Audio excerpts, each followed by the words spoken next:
Hi everyone, good morning. Amanda here with Chicago Detours. I am in Old Irving Park today for our free mini tour. We are going to, over the next 20 minutes, we're going to be looking at the old stuff in Old Irving Park. What is it that makes it so old? I'm out here even though it's 19 degrees. I'm here for you to show you some cool architecture, to take you around Chicago from the comfort of your own homes. So we will be having the recordings of all of our live mini tours. We'll be living on our YouTube channel. So to find that, it's Chicago Detours. Make sure to subscribe to it so that you get updates for it. And we're doing these for free. Your support is always appreciated though too, and links to that is going to be in the description here. So give me one quick second because I need to situate my glove situation or else I won't have any fingers by the end of this. So give me one quick moment. I'm putting you in my pocket here. So let me tell you a little bit about Old Irving Park. So northwest side of Chicago, as with many old places of the city, Old Irving Park started out as farmland. Here we are. So started out as farmland, and that's going to be back when we're talking early days of Chicago, right? So early mid 1800s. And then Old Irving Park came to be a railroad suburb because the railroad was built here, so people could then be working downtown and living out here. So there are some really old houses. Today we will be visiting the oldest house in the area, which goes to 1863. And we have this one here right behind me. So let me show you. Let's see if I can flip this around without sacrificing my fingers. Normally we just let our fingers go numb for these, but today is an extreme one. All right, we'll just keep it like this. All right, so here we have a rather old home. And what I want to point out about this one, so a lot of these houses, I'll show you the entire block here. I'm going to be at Hoover and Grace Street right now, okay? So you can see these were built as single family homes. So we're talking the definite 1% historically. And today, these are going to be more than $1 million for these houses, mostly wood framed. And this one here is going to be particularly unique with its pointed windows that we have. The shape of the windows is really unique. Look at the roof as well. And then also, if you notice, there is a tower going on here. Now, this tower, of course, it would be lovely to be sitting up there and watching the neighbors. Oops, I lost my connection there for a second. So we are going to see that there are some of these buildings are very old. When I say very old, we're going back to 1870s, late 1800s. And then you'll also find such a mixture of styles in the neighborhood. There are also bungalow houses, right? So signature of a bungalow, side entrance. You've got the 1.5 stories going on there. And that is going to be more characteristic of, 1930s, 1940s even too. You can see a tear down right next to it. So what is happening in this neighborhood is people are tearing down some of these older houses, and they are also they're building McMansion looking kinds of buildings, of all things, is coming to be more common in the neighborhood. So we are in Old Irving Park, those of you that are just now tuning in, and we are going to look at some of the variety of the buildings here. Just looked at late 1800s house with a very interesting tower that I'll be telling you about in a moment. And one of the things that's really incredible about the neighborhood, I'm going to turn around here and show you. All right. Thank you, Christine, for being here too. So I was showing the trees There are giant trees in Old Irving Park, these huge, they're going to be well over 100 years old, trees that go back to the earliest days of the neighborhood.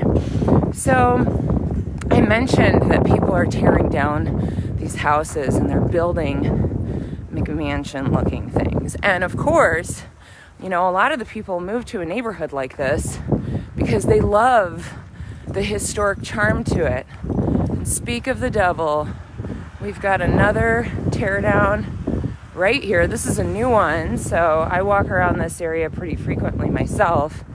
And here we can see the neighborhood getting torn down. And here we see the kind of stuff that people are making. Now, hey, if this is your house, I'm happy for you. You've got some great windows. You can enjoy the light. And I also think it's cool that this has, if you look very closely by the entrance, there are chains going down by those stone walls or the stone columns. It's actually a very interesting form of a gutter. So it's creative. They clearly had an architect for it. And what they did, though, is they bought 2 lots to make this giant home. And for a lot of people, this is going to be not exactly the style they were hoping for. People who have lived in the neighborhood for decades and everything are going to feel maybe like they don't want to look at something that doesn't fit with the style. And to each their own, but we always do have to think about how as neighborhoods change, that there are always residents that were there before us, and that money doesn't buy everything, does it? So we're walking here in Old Irving Park, and it's actually pretty crazy. I'm coming on yet another tear down right here, and this one's going to be very cool because you're going to see a facade-ectomy in action. So a facade-ectomy is going to mean the whole building is getting torn down except the front of it. Check this out. So here we can see just the wall. I'll go around to the other side of it here in a moment. You can see how there is a foundation here in the center, and it appears to be that they're going to keep the front of this. Pretty wild, isn't it? So I'm not sure why Facebook is not pushing my live as much as it normally is. Hey, I always love comments or questions. That's what makes doing the Facebook Live fun. And we are going to come around the side here to see this very odd example of a facade-ectomy in action.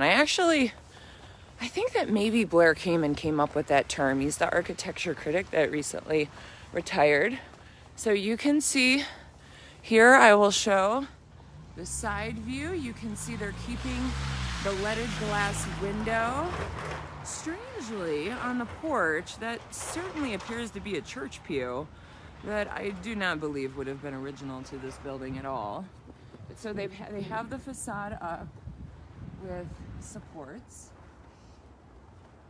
And it'll be very interesting to see if they're moving this, if they're going to incorporate this into a new structure. I think that would make a lot of the neighbors happier. So in this area, Old Irving Park, there is a lot of interesting different styles and uniqueness to a lot of the homes. How about this one with this big, fat, round turret? That is super fun. Or how about this one with all of its ornamentation that kind of goes back to when people were buying ornamentation like this in kits, like from Sears department store. This is modern though. You can just tell by how cleanly it's cutted and how new it looks. And how about that balcony up there? It would be pretty cool to experience. So we're headed to the oldest house in the neighborhood. And we are in Old Irving Park here, looking at some of these very grand homes. And like I said, how about all the trees? You can also see here, looking at the entirety of the street, There are entire blocks that were built by a developer.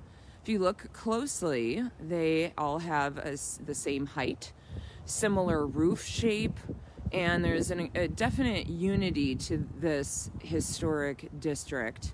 A lot of them are have porches, and that is, of course, a feature of the era of the late 1800s. Now, this one on the corner, though, that's going to be new construction, and you do get that where people are adding in new buildings and trying to fit in a little bit so it's not as glaring, you know, where you see, wow, you're tearing down the neighborhood and just moving in. So thanks everyone for joining me here on our live. We're headed to the oldest house of Old Irving Park, northwest side of Chicago. And one of the things I find really fun, I don't know if any of you happen to follow us on Instagram, but I recently did a post about garage styles, because garages are unique too. Check this out. So in an area like this, even the garage it's beautifully maintained and so adorable. You know, back when these homes were originally built, people did not have 2 or 3 cars. It would have been, you know, quite incredible to have a single car. So you'll find these cute little one-person cars. So, like, for example, if you look behind me here, it looks like a very historic looking kind of 3-car garage. Now, we are now at the oldest house in the neighborhood. So any kind of building is going to work. Grace and Costner, by the way, here. So any old building is going to have gone through various modifications over its history. And this building is going to be the John Gray House from 1863. So there are additions and modifications over time. I'm going to come around here to the side so we can have a good look here. From the corner, I think, is one of the best views of this house, because you can really get a sense of, wow, it just keeps going, because we're here on the corner and you can see all the ornamentation here. So let me tell you a little bit about the history of John Gray in Old Irving Park. So Gray was a very savvy guy in the early days of Chicago. We're talking 1850s here, okay? And originally this area was farmland, like most areas that were on the periphery of the new city. And it was all farmland around here. Well, John Gray, he bought up some land that had been farmland. He was sheriff, actually, too. And he ended up becoming a developer. And he even bought up land and sold it and called the area Gray Land for, after himself.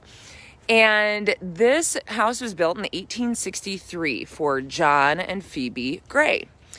And it's really magnificent. Actually, though, after they did this house, they moved on. A few blocks from here, they built another house that was absolutely opulent, had exotic woods, it had expensive marbles, it had gold bathroom fixtures, and that house does not exist anymore. It is torn down.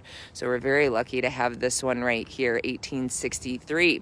So I'm looking at this from the corner. You can see all the detail by the roof line. It's also going to be an Italianate style, where what you find with Italianate is where there's a distinct cornice on the top. So like you can see with this tower. Now we started out our walk seeing another building that had a tower, kind of like we see right here, right? This tower, I'm trying to point to it there. What's cool is that there is accounts that the family in 1871 were able to see the city ablaze But from that tower, they were able to see pretty far. Now, that tower, though, too, is very functional because actually in these early homes, it was part of the heating and the cooling system, because what you could do is open up those windows on a hot day. And that means, we all know, hot air rises, and the hot air would rise up in there and then get out of the house. So it would help get the breeze moving through the house and everything. Now, this house has, let me get out of the way of a neighbor here, has a really cool porch to it. In fact, it has 3 porches, pretty awesome. And an interesting aspect of this house is that it is possible that it was part of the Underground Railroad. So John and Phoebe Gray were known to be abolitionists, and there are these strange spaces in the basement. And there's also appears to have been an underground tunnel that went to what is now a dry well. A few years ago, Lake Forest College did an archaeological dig here. They found ashes, they found some pieces of dishes, some animal bones, like that would have been from meals, and even the piece of a Humpty Dumpty mug from a child's cup. But all of these items were not particularly shocking. It doesn't necessarily support the possibility that this was a stop on the Underground Railroad. So that would have meant that freed slaves that were traveling were kept in secret in the basement here by John and Phoebe Gray. So, pretty awesome history to it. You can also see, if you note, the chimneys. So we got one here, we got one there, and all of the really awesome detail bay windows too. I'm going to come around here to the edge so you can just see one last really cool feature of this house here. By the way, they've added in, I'm pretty sure this is not original, 99% sure. If you can see some art glass there in the window, definitely a very cool addition. And here, one of my favorite features on the house, it seems like a side note, but I think it's really cool, is going to be this turret right here. Pretty awesome. And then here you can see yet another one of those porches. So this concludes our live virtual tour today. These free mini tours, we're doing them to keep sharing the stories of Chicago that you want to hear about. We do them Wednesdays and Saturdays at 10:30 a.m. The archive for our free mini tours, if you'd like to watch them whenever you feel like it, those are living on our YouTube channel, and make sure to hit subscribe. These free mini tours are very different than the actual virtual events that we do. So the virtual events that we do take hundreds of hours basically to create. They are not academic lectures. They are curated experiences that have interactive elements. We do them a lot for corporate groups, for conferences, for universities. And then these free mini tours are kind of more like off the cuff, and we're just sharing all of the knowledge that we've culled over the past 10 years of Chicago Detours, our own history, right? So thank you so much for joining me today. And if you know a friend that likes old mansions, please go ahead and share this video with them, and hope to see you again soon. Take care.